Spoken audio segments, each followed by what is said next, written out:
आप सभी को मेरा नमस्कार, गुड इवनिंग। बड़ों को नमस्कार और छोटों को मेरा बहुत सारा प्यार। मैं गायश्री राणा उत्तराखंड रुद्रप्रयाग डिस्ट्रिक्ट और हाल निवास देहरादून से आप सभी का स्वागत करती हूँ अपने ब्लॉग में। और कैसे हैं आप सब लोग? सब स्वस्थ होने चाहिए और हम भी बहुत बढ़िया हैं आजकल, क्योंकि 2-4 दिनों से सुबह शाम कभी कभी बारिश आ ही रही है, इधर भी हल्की फुल्की। तो उतना भयंकर वाला अब गर्म रह नहीं गया है। ठीक है, देहरादून की ये है ताज़ा न्यूज़ मेरे ब्लॉग में। ठीक है, तो आजकल आप लोग देख रहे होंगे ना कि 2-3 दिन या 1-1.5 दिन के अंतराल में ब्लॉग आ रहे हैं। और इसका रीज़न है कि मैं आजकल ना हॉस्पिटल के चक्कर काट रही हूँ, पता, क्योंकि ये वाली ना प्रॉब्लम मुझे कम से कम लगा लो 18-19वां साल लग गया है, तब से है।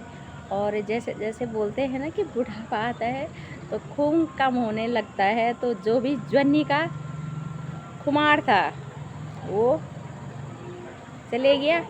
खुमार मतलब खून है ना।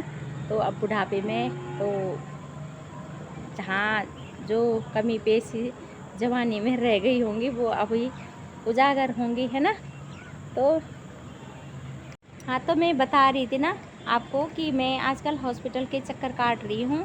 तो पता क्या है, मैंने शायद पहले भी बताया होगा आप लोगों को ना कि मेरा नहीं बताया नहीं है शायद, तो अब बताऊँगी भाई। और रिपोर्ट तो डॉक्टर अभी भी वही बोल रहे हैं और पहले भी उन्होंने वही बोला था कि आप बोला रिंग पिलो में बैठो, क्योंकि मैं जैसे कहीं इधर उधर जाती हूँ ना और स्कूटी से ही आना जाना होता है। जैसे मैं गांव भी जाती हूँ ना, मुझे बहुत दिक्कत होती है भाई, मतलब बैठने में क्या। और इसलिए मैं ज़्यादातर घर में भी मैं डाइनिंग टेबल पे चेयरों में भी नहीं बैठ सकती हूँ बहुत देर तक, इतनी प्रॉब्लम है मुझे। पर बताना क्या है, अब मैंने ब्लॉग स्टार्ट किया है तो अपना सुख भी और दुख भी तो यहीं शेयर करना है भाई, है। और सुनेंगे आप लोग। और हर किसी के जीवन में रहता है, सुख भी रहता है तो दुख भी रहता है। तो जरिया बना रखा है ब्लॉग, बातें शेयर करने का, तो बताना तो बनता ही है भाई, है ना। तो 1 मिनट है, मेरे को यहाँ नीचे से आवाज़ मार रहे हैं कोई। लड़की बोली थी चाय पीने आ जा वाले, मैंने कहा मेरे को ज़रा डिस्टर्ब मत कर भाई, तो मैं यहाँ ब्लॉग बना रही हूँ। और एमएच गई ना मैं, और रीढ़ की हड्डी का क्या ये होना है। और डॉक्टर बोल रहे हैं कि जो मतलब मेरा पता क्या हुआ था, डॉक्टर तो जो बोल रहे हैं वो मैं बाद में बताऊंगी। मेरा पता क्या हुआ था, जैसे मेरा तभी तो बोलना होता है, कहते हैं ना जो बात होनी होती है वो हो के रहती है। और जिसको दुनिया में आना होगा उसके लिए कितने भी बहाने लगेंगे तो वो आके रहेगा। तो मैं 2005 नहीं 6 की बात बता रही हूँ मैं।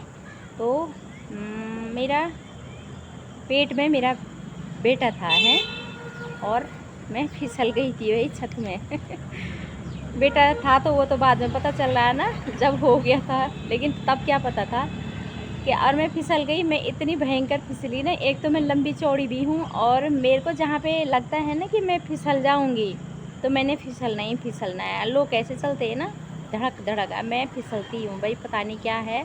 जबकि मैं गढ़वाली हूँ, पहाड़ी हूँ, लेकिन मेरे को उतराई में जहाँ पे फिसला वगैरह रहता है, मैंने गिरना ही गिरना है, ये बचपन से ही है। और मैं फिसल गई और सीधा मेरे को ब्लीडिंग शुरू हो गई और पहले तक तो शर्म भी लगती थी ना बोलने पर, लेकिन अब तो फ़ोन फान में सभी देख रहे हैं और सभी को पता है ये मेडिकल प्रॉब्लम है, तो क्या ही बोलना है ना। और इसमें झिझक वाली बात भी क्या है। वो तो अच्छा हुआ कि शहर में थे तो हॉस्पिटल गए, फिर वहाँ अल्ट्रासाउंड हुआ, फिर एडमिट रहे, फिर दवाइयाँ चली और मतलब सेफ हुआ। आखिरकार 5-7 महीने बाद बेबी पैदा हुआ, मतलब बेटा पैदा हुआ। तो तभी तो बोलते हैं ना कि जिसको जीवन में आना होता है, कितने भी बहाने लगते हैं तो वो आके ही रहता है। जबकि ये अगर सपोज़ गांव में होती ना ये ऐसी ब्लीडिंग वाली प्रॉब्लम, तो शायद ही मतलब रिज़ल्ट पॉजिटिव निकलता है ना। तो तब की ये मतलब इतनी ज़ोर से गिरी थी, मतलब कि मेरे पेट पूरा हिल गया था। और मतलब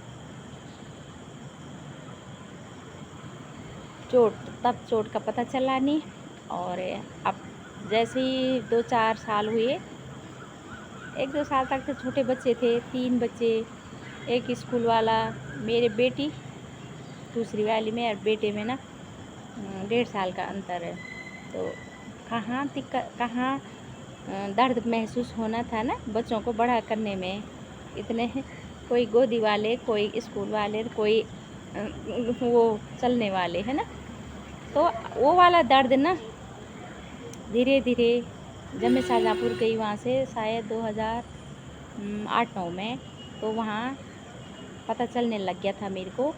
लेकिन फिर क्या करना था, डॉक्टर ने एक्सरे वगैरह कराया, बोला इसका कोई मतलब हमारा गड़वई में नहीं बोलता कि थी चीज़ बल रीढ़े हड्डी, थी चीज़ के मतलब तो थी जो चीज़ होता है इलाज किया था।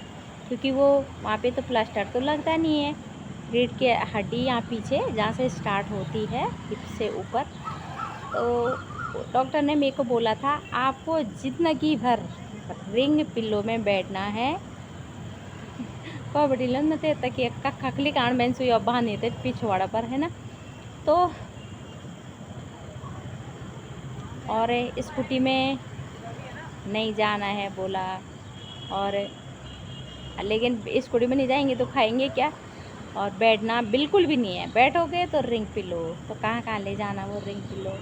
तो अब बहुत ज़्यादा प्रॉब्लम हो रही है पता, अब मतलब और ज़्यादा हो रही दिन भर। कभी कभी तो मैं दिन भर लेटना भी कितना है, कमर दर्द नहीं हो जाती है।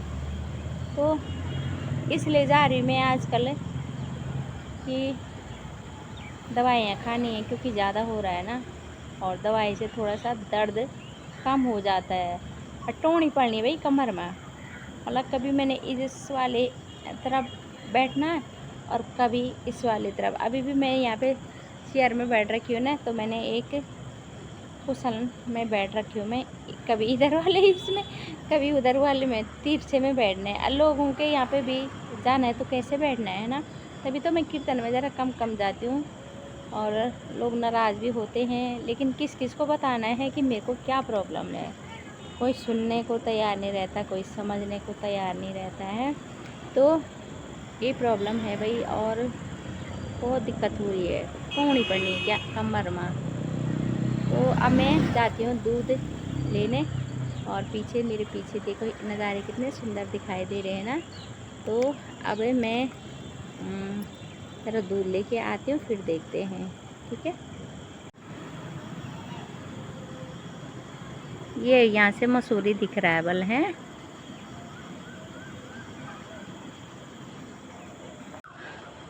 दूध लेके मैं आ गई हूँ, और मैंने कहा ज़रा आज ज़रा अभी टाइम है ही, तो छत में वॉक कर लेते हैं। और सुबह तो मैं जाती हूँ आजकल 5 बजे जा रहे हैं, और 5 से 6 1 घंटा बहुत है। उसके बाद घर का काम भी कितना ही हो जाता है ना बहुत ज़्यादा, मतलब 10-11 बजे तक। और सुबह का काम करो, उसके बाद फिर खाना बनाने की तैयारी हो जाती है, तो दिन भर लगे ही रहते हैं। और फिर कभी कभी तो हॉस्पिटल भी जा रही हूँ, भले रिजल्ट तो मुझे लग नहीं रहा कुछ होगा। मेरे को डर पता क्या लग रहा है, कहीं धीरे धीरे कुछ बड़ी प्रॉब्लम ना हो जाए, क्योंकि आजकल मेडिकल की दिक्कत ज़्यादा ही हो रही है हर किसी को। और डर लग रहा है मेरे को, मतलब लोगों को देख के, बातें सुन के, है ना। और हॉस्पिटल में तो एक से अनेक दिखाई देते हैं, तो और भी डर लग रहा है।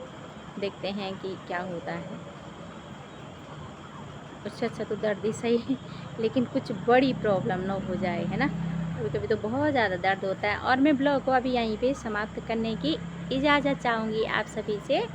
और ये मेरे चैनल को आप लोग सब्सक्राइब करना, लाइक कमेंट और बेल आइकन भी दबाया भाई, तभी तो आपसे पता चलो लो कि मैं वीडियो अपलोड करूँ। ठीक है, सभी को मेरी शुभ संध्या, नमस्कार, जय देवभूमि उत्तराखंड।